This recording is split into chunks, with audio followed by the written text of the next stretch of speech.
In 1936, King Edward VIII stepped down from his royal duties less than a year after becoming king in order to be able to marry divorcee Wallis Simpson, who was a hugely controversial figure in the country at the time.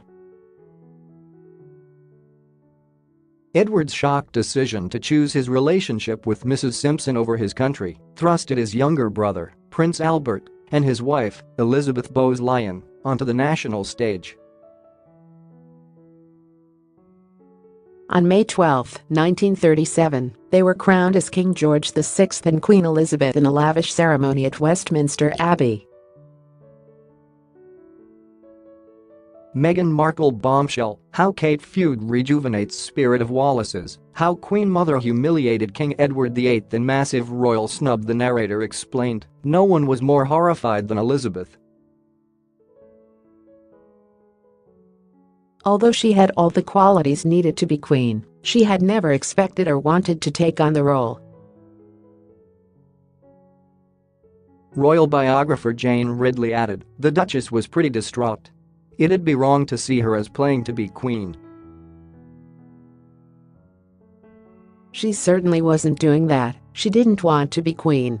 You know, one needs to remember that the Duke and Duchess of York had lived this very secluded, safe, domestic existence, with everything revolving around the children.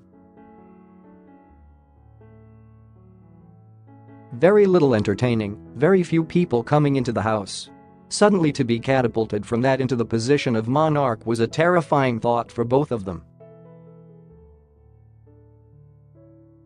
According to the documentary, the Queen Mother was so displeased by her brother-in-law's actions, which led to her coronation, that she made sure the royal family would not attend his wedding to Mrs Simpson. Royal biographer Jane Ridley said, when the Duke of Windsor married Wallis Simpson, he expected that the entire royal family would turn up, but they didn't.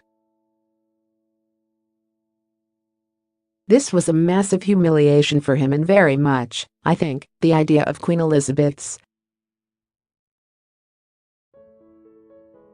She thought it would be quite wrong for the king to extend his sort of approval, if you like, to the marriage.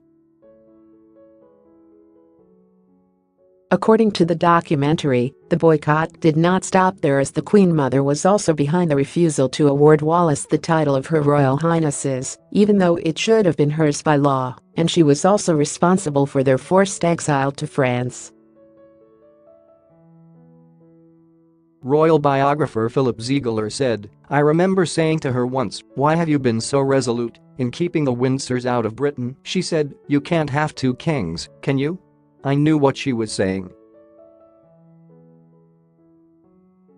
His presence would have been a potential embarrassment and even quite dangerous.